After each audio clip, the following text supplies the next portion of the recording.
មានពស់តូចមួយក្បាលបានពង្វេងស្មារតីនឹងសម្លេងតន្ត្រីដែលក្មេងស្រីកំពុងលេងស្រាប់តែពេលកំពុងស្ដាប់ជក់ចិត្តអ្នកចាប់ពស់ក៏លេចមុខមកចាប់យកពស់នោះដាក់កន្ត្រកភ្លាមនាងតូចមានចិត្តអាណិតក៏លួចដើរតាមពីក្រោយស្ងាត់ឆ្លៀតឱកាសលួចយកកន្ត្រកពស់នោះដើម្បីដោះលែងវាទៅឆាប់ទៅផ្ទះវិញទៅពស់តូច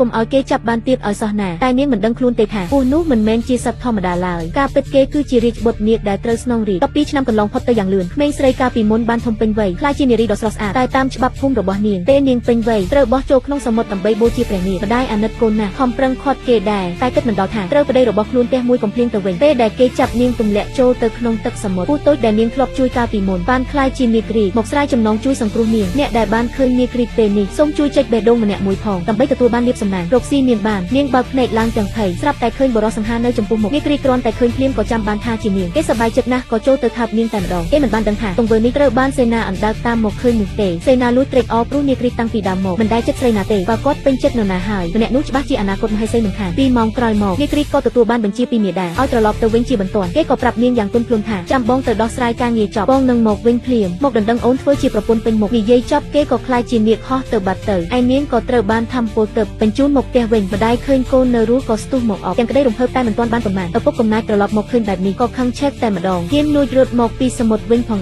ប្រមាថព្រះនាងនាំគ្រោះដល់ភូមិហើយនិយាយចប់ក៏លើកដៃបំរុងវានាងទម្លាក់ទឹកម្ដងទៀតស្រាប់តែមានពន្លឺពណ៌មាសមួយចាំងមកសេនាអណ្ដើកបានមកខាត់ឪពុកនាងទាន់ពេលឪពុកឃើញសេនាមានពន្លឺចាំងជុំវិញខ្លួនមើលទៅអស្ចារ្យក៏ភ័យលែងហ៊ានកម្រើស្មានថាជាទេវតាចុះមកពីលើមេឃក៏ប្រញាប់នាំប្រពន្ធកូនលុតជង្គង់ចុះដើម្បីថ្វាយបង្គំតែពេលឃើញនាងក្រមុំបំរុងលុតជង្គង់ដែរសេនាអណ្ដើកភ័យបុកពោះតែម្ដងព្រោះគាត់ដឹងថាគាត់គ្រាន់តែជាសេនាតូចតាចមិនហ៊ានទទួលការគោរពពីអនាគតមហេសីទេតែសេនាអណ្ដើកមកថ្ងៃនេះគឺដើម្បីយកចិត្តគ្រួសារនាងទុកជាមុនសង្ឃឹមថាថ្ងៃក្រោយពេលនាងខ្លាចជាមហេសីនឹងជួយមើលថែគាត់វិញខ្លះសេនាអណ្ដើកក៏ប្រាប់ទាំងញឹមថាដើម្បីតបស្នងគុណនាងគាត់នឹងឲ្យពរចំនួន3ប្រការលោកអាចឲ្យពរ3យ៉ាងមែនឬអញ្ចឹងខ្ញុំសុំហើយណាមិនជឿសាកសុំមើលទៅឪពុកដែលលោភលន់គ្រាន់តែភ្លាមក៏ភ្នែកភ្លឺក៏និយាយឡើងថាជាតិនេះមិនដែលស្គាល់ម្ហូបឆ្ងាញ់ទេពលទី1សុំម្ហូបកម្រមួយទុំមកគ្រាន់តែចាប់មាត់សេនាក្រវីដៃតែបន្តិចពន្លឺពណ៌មាសក៏ភ្លឺឡើងម្ហូបអាហារស៊ូបពេញទៅតែម្ដងឪពុកឃើញហើយទុកចិត្តមិនបានក៏ភ្លេចកូនភ្លេចប្រពន្ធអស់រលីងស្ទុះទៅសងំស៊ីតែម្នាក់ឯងយ៉ាងលឿនទេសេនាប្រាប់ថា